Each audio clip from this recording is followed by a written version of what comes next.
In this next section, we are going to be looking at finding the equation of a line. And in order to do that, you will need to know two things. We will need to know the slope of that line and one point in order to do that. So this first equation that hopefully you are familiar with is point slope form of an equation. Y minus y1 equals m times x minus x1. That is what you do with your point and your slope. You plug into those two places, into the m and to the x1, y1, and then you're going to take that, work it out, and rewrite it in the slope-intercept form. That is really our most useful form of the equation in math class. So you need both of those equations. You need a slope and a point. Let's do one example together.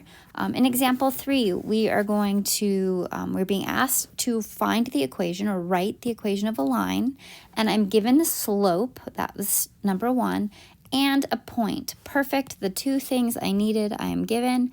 I know the slope, and I know my point is 1, -2. And it does say write your answer in slope-intercept form. So slope-intercept form has the slope and the intercept. We try not to be tricky with the names of things. We're pretty straightforward, we math people.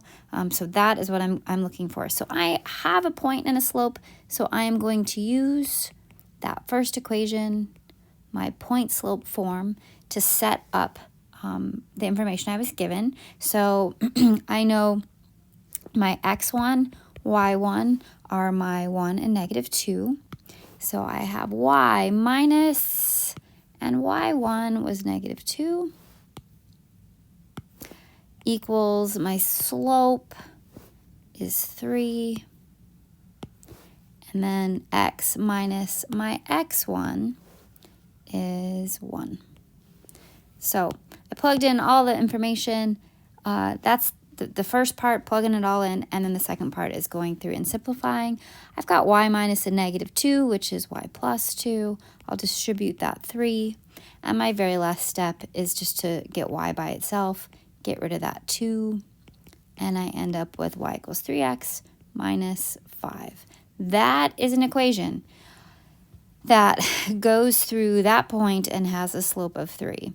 And it's occasionally nice just to see the graphical perspective as well. We are saying that if I go down 1, 2, 3, 4, 5, there's my y-intercept, and go up 3 over 1 for my slope, up 3 over 1 for another slope, I'm going to get a line. And it supposedly definitely has a slope of 3 over 1. I drew it that way. And if I'm really careful about how I draw that, I can see that it's going to go through the point 1, -2, right there. So that is the equation of my line. Easy to graph in that form. Slope of 3 goes through the point 1, -2. Pause the video, try B on your own, same type of problem, see how you do, and then I'll give you the answer. So you have your slope and your x1, y1 point. You plug it in, you end up with y equals -5x minus 26.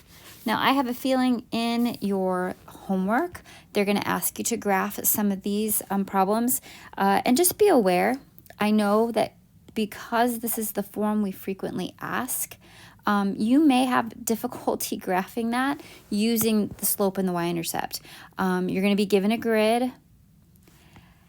And if you wanted to find the y-intercept, you're going to have to go down to -26, and then you're going down 5 over 1, down 5 over 1 to get the equation of this line, which can be a little bit difficult to graph if you're given a grid that only goes up to 10 and down to -10, for example. You're not going to get to -26. It's just too big.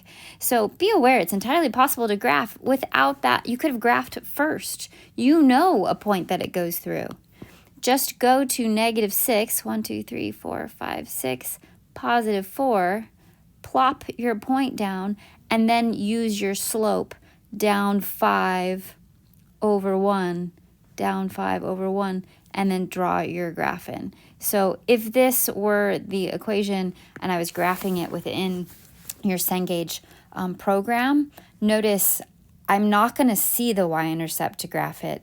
No big deal. Use the point you were given, use the slope, and you can graph lickety-split.